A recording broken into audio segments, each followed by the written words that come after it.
32번 문제를 풀어보도록 해볼게요. 그림을 좀 확대해 볼게. 12-36에서 바위를 타는 질량 55kg인 사람이 손으로 바위 한쪽을 잡아당기고 발로는 바위 틈 반대쪽을 누르면서 뒤로 기어오르기를 하고 있다. 바위 틈의 폭 주어졌고요. 사람의 질량 중심은 바위 틈에서 수평 방향으로 0.4m 떨어져 있다고 하고, 정지마찰 계수가 요 손과 바위 그리고 신발과 바위를 주어졌죠. 두 개가 주어졌어요. 이렇게, 그지? 그랬을 때 사람이 안정되게 있기 위해서는 손과 발이 각각 수평하게 가해야 할 최소한의 힘을 구하라 라는 문제예요. 그리고 A와 같은 힘의 경우, 그렇게 이제 최소의 힘을 작용했을 때 손과 발 사이의 수직거리를 구하라는 거고, 만약에 바위가 적게 되면 당연히 마찰 계수가 작아지겠죠. 그랬을 경우에 수직 항력은 어떻게 되는지, 그리고 이 수직거리는 어떻게 되는지를 구하면 되겠죠. 이 그림을 좀 자세히 보면 이 손과 발, 이 손에 작용하는 힘이 바로 이제 N1, 그러니까 이 바위가 손에 작용하는 힘이 N1, 그리고 이 마찰력을 F1이라고 놓고, 발이 요 어디야, 요 벽에 또 작용했으니까 벽이 작용하는 수직 강력 N2, 벽이 발에 작용하는 마찰력을 F2 이렇게 놓을게요. 질량 중심은 이쪽으로 작용하겠죠. 그렇다면 일단 얘의 질량 중심이 평형을 이뤄야 되기 때문에 일단 X축의 힘 N1하고 N2는 같아야겠죠. 따라서 이거를 선생님은 그냥 N이라고 이렇게 넣겠습니다. 그리고 중력은 아랫방향이고 위의 방향이 바로 마찰력의 힘이죠. 그래서 마찰력이 각각 같아야 될 거야. 그런데 이 둘이가 정지 마찰력이 작용한다는 것은, 그러니까 정지하기 위해서는 최대 정지 마찰력보다는 작거나 같아야겠죠. 그죠? 시작 여기까지 됐죠. 그렇다면은 각각의 최대 정지 마찰력은 μ1n 플러스 μ2n이니까 이렇게 될 거고, 그래서 우리가 구하고자 하는 n은 뭐보다는 크거나 같아야 할 때 수직 강력은 μ1 플러스 μ2분의 mg보다는 크거나 같아야지만 얘가 안정되게 질량 중심이 이동하지 않겠죠. 그죠? 그대로 가 있어야 될 거야. 그렇다면 n은 그때 최소의 힘은 뭐냐면 326.67N이 될 것이고요. 그리고 얘가 회전을 하면 안 되기 때문에 그 h의 길이까지도 알 수 있을 거예요. 그래서 회전을 한다는 거는 여기 보이시죠? 얘를 축으로 했을 때 F1하고 N1의 요 축에 대한 토크는 0일 거고, 그렇다면 요 축에서의 토크는 무게에 의한 토크, 요 수직 항력 N2에 의한 토크, 마찰력 F2에 의한 토크를 구해야 돼. 근데 지금 F2랑 mg는 반시계 방향이고 N2는 시계 방향이니까 어떻게 됩니까? mgd, 그죠? mgd 요 토크랑 F2w, 그죠? 요 토크의 합은 NH, N2H, 그러니까 N2는 N이라고 놨으니까 NH에 대한 이 토크의 힘과 같아요. 따라서 이거를 N으로 약분하게 되면 아니죠, 미안합니다. F2는 뭐가 됩니까? 이거죠. F2는 μ2n이랑 같잖아요, 그지? 그런 다음에 H에 대해서 이렇게 풀어준 거예요. H에 대해서 이렇게 대입을 해주면 우리가 구하고자 하는 H는 뭐가 나옵니까? 0.9m 이렇게 나와요. 그러면 우리가 μ1 플러스 μ2가 지금 작아졌다고 보는 거야. μ1 플러스 μ2가 작아진다면 어떻게 됩니까? 분명히 수직 항력 N은 얘보다는 크거나 같아야 되는데 μ1 μ2 지금 수직 항력 N과 μ1 μ2는 각각 반비례하잖아, 얘네들은. 그러면 얘가 작아지면 N은 커질 수밖에 없겠죠. 그러니까 N은 더 커져야 되는 거야. 그지? 그리고 H를, 요거를 이제 우리가 H를 계산하면 요거 더하기 얘란 말이에요. 근데 얘는 어차피 상수니까 얘는 얘랑 같겠죠. 그죠? 그렇기 때문에 거의 얘랑 비슷하다고 보면 되니까 H 역시도 N과 반비례하는 관계가 되는 거죠. 따라서 뭐가 됩니까? N이 여기서 커지잖아. μ1 μ2가 작아지면 N은 커지고, N은 커지니까 H는 어떻게 됩니까? N이 커지면 H는 짧아지겠죠. 그죠? H는 여기까지가 됐나요? 그래요. 고생했습니다. 이상으로 풀이 마칠게요. 지금부터 33번 문제를 풀어볼게요. 먼저 좀 33번 요거를 좀 확대를 해보겠습니다. 문제가 좀 기네요. 오른쪽 그림에서 거미줄의 변형에 따른 변형력의 그래프로서 변형이 2인 점에서 거미의 줄이 끊어진다는 거야. 여기 수직축이 변형력을 의미하고요. 변형력을 의미하고, 그리고 ABC 주어졌고요. 그리고 이 수평축이 변형을 의미합니다. 그죠? 어차피 변형은 지금 차원이 없어요. 왜냐면 길이의 비율이니까. 초기의 거미줄의 길이가 0.80이래요. 0.8이고 단면적이 8 곱하기 10의 마이너스 12제곱미터의 제곱입니다. 그러니까 이게 지금 단위를 좀 맞춰줘야겠네요. 10의 제곱, 10의 마이너스 2제곱으로. 거미줄이 늘어나는 동안 부피는 일정하다고 하더라. 줄의 변형은 처음 길이의 줄에 대한 비율이고, 이거는 우리가 공부했죠. 처음 길이에 대한 줄의 길이에 대한 변화에 대한 비율이고요. 변형력은 충돌할 때의 힘을 처음에 단면적으로 나눈 비율이더라. 충돌하는 힘에 의해 줄이 한 일은 곡선 아래의 면적으로 주어진다고 가정하자. 그리고 충돌하는 동안 힘에 의해 줄이 한 일은 곡선 아래의 면적으로 주어진다고 하자. 결국에 지금 이거 뭐냐면은 탄성 에너지예요.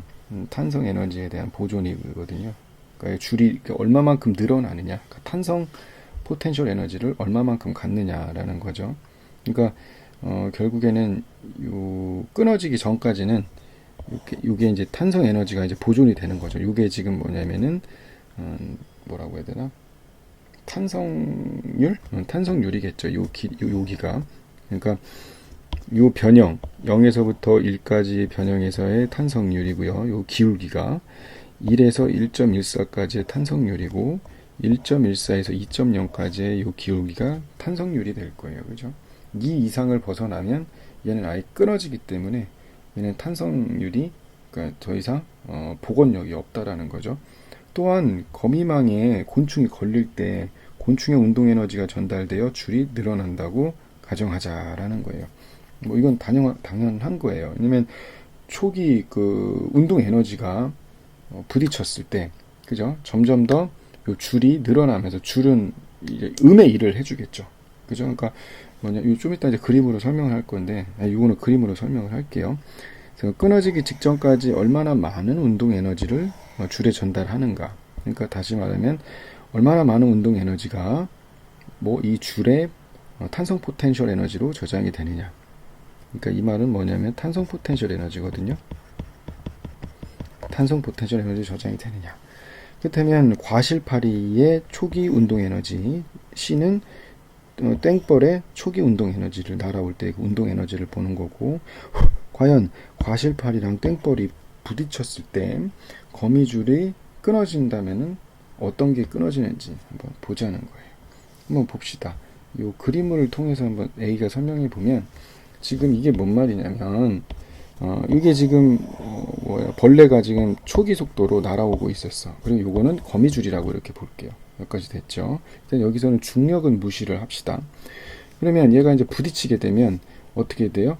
그쵸. 요거는 뭐냐면 자세히 있으면 얘는 거미줄이 누구의 뭐죠? 벌레에 작용하는 힘이고요. 반대로 벌레가 어디에 작용하는 힘입니까? 거미줄에 작용하는 힘이에요. 여기까지 됐죠? 그렇다면 이런 식으로 하게 되면 분명히 줄은 계속 이렇게 늘어날 거예요. 원래 길이 L에서 요만큼 늘어나겠죠. 이쪽으로 힘이 작용하니까. 그죠? 그러면은 얘에 대해서 그러면 얘는 어떻게 될까? 음의 일을 해주잖아. 그러니까 그러니까 거미줄이 이 물체에 음의 일을 해주기 때문에 어떻게 됩니까? M도 델타 X만큼 가는 동안 음의 일을 해주기 때문에 요 M의 입장에서 보면 뭐가 감소해요? 이거 이제 요거 세우라고. 얘는 뭐가 감소합니까? 운동 에너지가 감소할 것이고 얘는 탄성 포텐셜 에너지가 증가하겠죠. 그죠? 여기까지 됐죠? 그러니까 요게 이루어지는 거야. 그렇다면 요 F가 한 일을 한번 볼까요? F가 한 일은 그러니까 여기서 F가 한 일은 이렇게 볼게요. 뭐죠? 여기서 F가 한 일이라는 것은 뭐냐면 벌레가 이 줄한테 한 일이 되는 거야. 그죠? 그러니까 벌레가 줄한테 한 일이 되는 거죠. 그러니까 줄한테 한 일을 만큼 어떻게 돼요? 이 줄은 탄성 포텐셜 에너지를 갖게 된다는 거겠죠. 그는 분명히 FdX겠죠. 그러면은 여기서 F라는 힘의 크기는 어떻게 됩니까? 그쵸. 변형력의 단면적을 곱하면 돼요. 계속 f의 크기는 점점 더 증가할 거 아니에요. 그죠? 그리고 dx는 미소 변형에서 곱하기 뭐죠? 요 길이를 곱해주면 되겠죠. 그죠? 여기까지 됐죠? 그렇다면은 a하고 l은 상수니까 밖으로 뺄 수 있을 거고, 결국에 뭐를 적분해주면 되냐면 변형력에다가 미소 변형을 곱한 것에 대한 적분이에요. 그게 바로 그래프의 뭡니까? 요 넓이가 되겠죠. 이걸 다시 써주면 파란색을 써줄게. 요 밑에 넓이가 되는 거죠. 그죠? 여기까지 되겠죠? 그럼 요거를 해주는 거야. 그러면은 먼저 A, 여기서 A는 뭐죠? 색깔로 쓰겠습니다. A가 바로 얘예요. 즉 8 곱하기 단면적이니까 8 곱하기 10의 마이너스 12 제곱이고, L은 0.8 곱하기 센티미터니까 10의 마이너스 2제곱이고, 그리고 이제 여기 넓이니까 2분의 A, 그죠? 요거 삼각형 사다리꼴, 요거 사다리꼴이죠. 그래서 얘를 먼저 2분의 1을 밖으로 빼주고, 얘를 계산하면은 6.4 곱하기 10의 마이너스 14제곱이고, 얘를 2분의 1로 빼준 다음에 얘랑 얘를 이제 계산을 해줄 거예요. 이제 좀 확대를 하겠습니다. 그렇다면 어떤 식이 나오냐면, 먼저 2분의 1 얘를 곱해준 거죠. 얘를 계산해주면 요거 나오고, 요거 계산하니까 1.4a, 요거 계산하니까 b, 요거 계산하니까 0.6c가 돼요.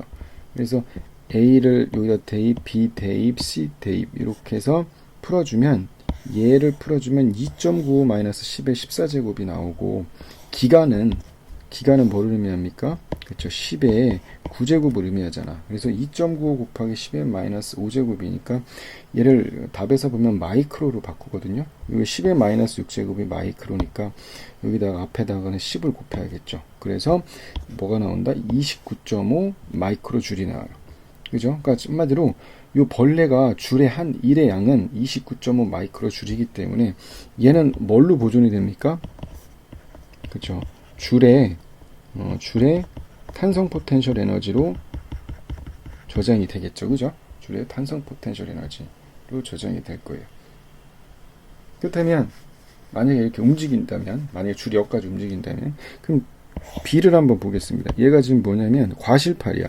과실파리가 가지고 있는 운동 에너지는 8.67 마이크로 줄이에요. 이거 계산해주면, 그렇죠? 그렇다면 이렇게 될 거고, C 땡벌의 에너지를 에너지를 운동 에너지를 계산하면 34.22줄이 된다는 거야. 그렇다면 얘를 표로 보게 되면 정리를 해볼게요. 과실파리 같은 경우는 초기 운동 에너지가 8.67이야. 근데 얘가 끊어질 때 탄성 포텐셜 에너지가 29.5기 때문에 8.67은 뭐보단 작아요. 얘보다는 충분히 작잖아. 그렇기 때문에 절대 끊어질 때까지는 절대 에너지가 저장되지 않겠죠. 그러니까 이 8.67이 과실파리는 결국에 다시 튕겨 나갈 거예요. 그죠? 거미줄에 의해서 튕겨 나갈 겁니다. 아마도 튕겨 나가거나, 아니면 여기 보면 알겠지만 탄성률이 여기 어떻게 돼? 점점 더 늘어나네. 그러니까 어느 순간에 걸리겠죠. 이런 경우에 결국에는 이제 끊어지지 않을 건데, 땡벌 같은 경우는 34.2 운동 에너지를 가져요. 그렇다면 얘는 이마만큼 얘가 늘어날 수가 없죠. 왜냐면 29.5가 맥시멈이야. 그렇기 때문에 이걸 넘어간다는 거는 뭐예요? 더 이상 탄성력으로서는 역할을 못하는 거예요. 그냥 끊어질 수밖에 없다라는 거예요. 땡벌 같은 거. 여기까지 이해가 됐죠? 네, 고생했습니다. 이상으로